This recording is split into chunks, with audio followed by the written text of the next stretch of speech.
stretch in their schedule. Tonight is the first of 10 games in which 8 are at home. A live look at Crypto.com Arena. Still getting used to that. Kings and Lakers from L.A. later on, where LeBron James has been on a holiday/birthday bucket binge. Hey, everybody. Welcome in. It's the CarMax pregame from our Atlanta studio. Happy New Year out there, and Happy New Year to Isaiah Thomas and Brendan Haywood. Thank you, Matt. Happy New Year to you, too. Thank you very much. Good to see you. Good to see you as well. We'll get to Indy and the Knicks at the bottom of the hour. Later on, you'll get a look at the 37-year-old version of LeBron James, who has been historically good already at that age. 30 or more points in 7 of his last 8 games, 69 points over the last 2 games, both of those wins over Portland and the Minnesota Timberwolves. He just keeps on going. I mean, Matt, every time he steps on the floor, again, he breaks and sets an historical record. And what he's doing, points and scoring-wise at this age, is something that our league has never seen at this clip. And all we can do is sit back and marvel and watch and enjoy the greatness that we're seeing. Yeah, I agree with you. We just have to enjoy the greatness, and he is in uncharted territory. When you look at most guys, when they get to that point in their career, they're either getting ready to retire or they transition into different roles. Guys like you, we on TV. Yeah. At 37, I was getting a desk job. Yeah. Or even look at his teammate. Somebody was in his draft class, Carmelo Anthony. He's now had a transition into being a role player.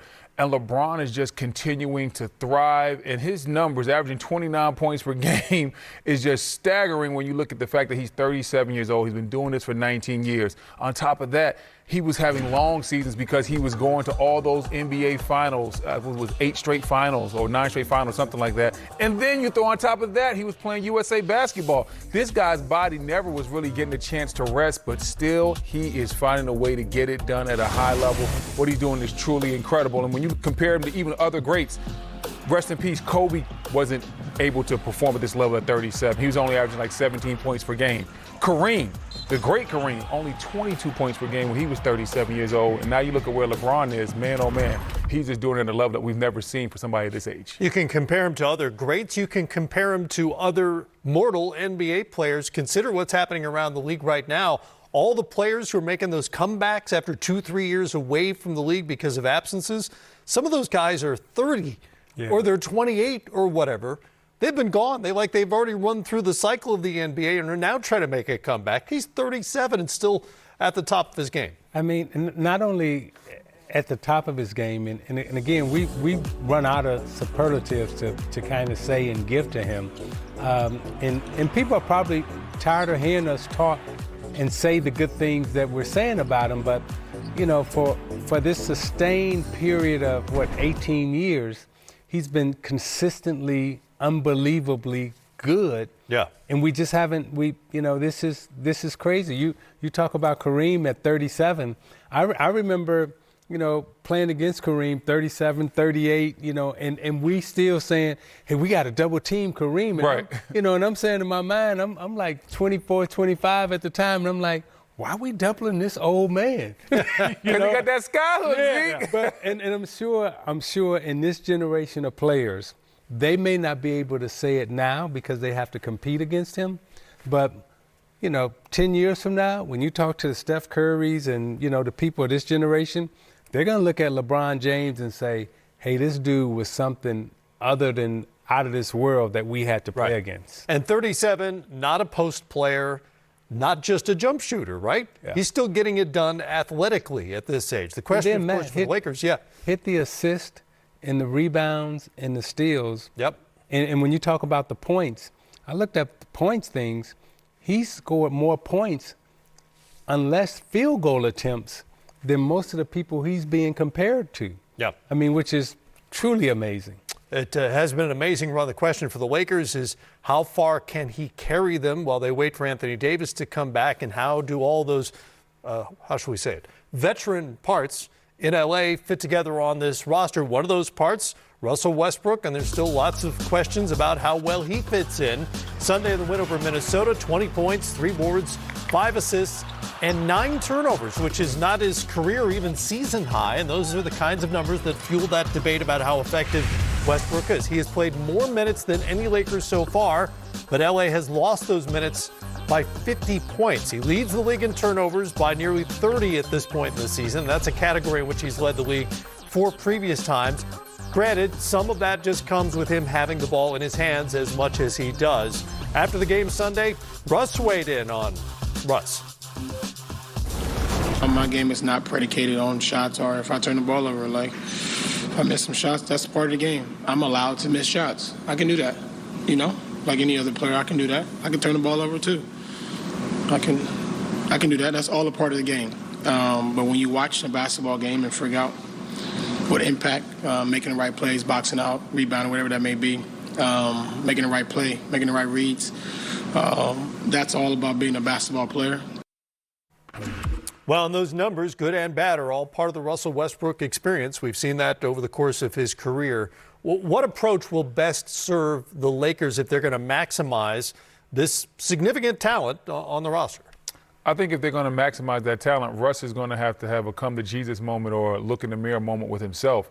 Right now, he's fighting because so many people are saying negative things about him, and he's so prideful. He's fighting that.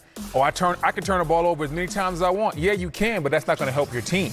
Good teams, when we talk about winning teams, and Zeke, you've played on championship teams, they don't turn the ball over, they play good defense, and they know where their shots are coming from. Well, if you're turning the ball over, you're missing wild shots, so now your teammates don't know where the shots are coming from, and you're turning it over, that's not going to float in the playoffs. And Russ has to be honest with himself and say, you know what? Maybe I do need to monitor my turnovers a little bit. Maybe if I see that I have 5 turnovers early in the first half or first quarter, maybe some of those plays that are a little bit risky, I need to dial back on those in the second half. You have to be realistic with yourself, especially if you want to win a championship, because everybody has to sacrifice, and you might have to sacrifice some of your ego, and a lot of guys don't want to check that. Russ has to check the ego, the bravado that makes him the Brody, that makes him the guy that we love to see. That won't work here. It really won't, because they're going to need him to tone some of that down and play smart, efficient basketball if the Lakers are going to be what they want to be, and that's a championship-level team. The critics aren't always wrong. And I remember my professor in college, she handed me back one of these papers that I had wrote, and it was full of red ink. And that ain't never good, Zeke. And I didn't think it was good either, but she said, this red ink on this paper is here to help you. Bingo, right? And so what we're all saying to Russ is that we're trying to help you and want you to win a championship. You got a lot of fans and cheerleaders out here that want you to do well, Russ, and not just statistically, but we want you to put the capstone on the career with an NBA championship in the ring. So our advice is, less turnovers, just like if you're the quarterback for a football team. Yeah, you can throw for, 300 yards, but if you got 6 interceptions in the game, hey, man, right. That's not good. And this is what we're saying to him, right? Those turnovers result in the other team getting scores, and it takes away from you shooting it. I had a coach who one time said, I'd rather you shoot it 6 more times than turn it over. Some of those are going to go in. Yeah, take 6 bad shots. Yeah.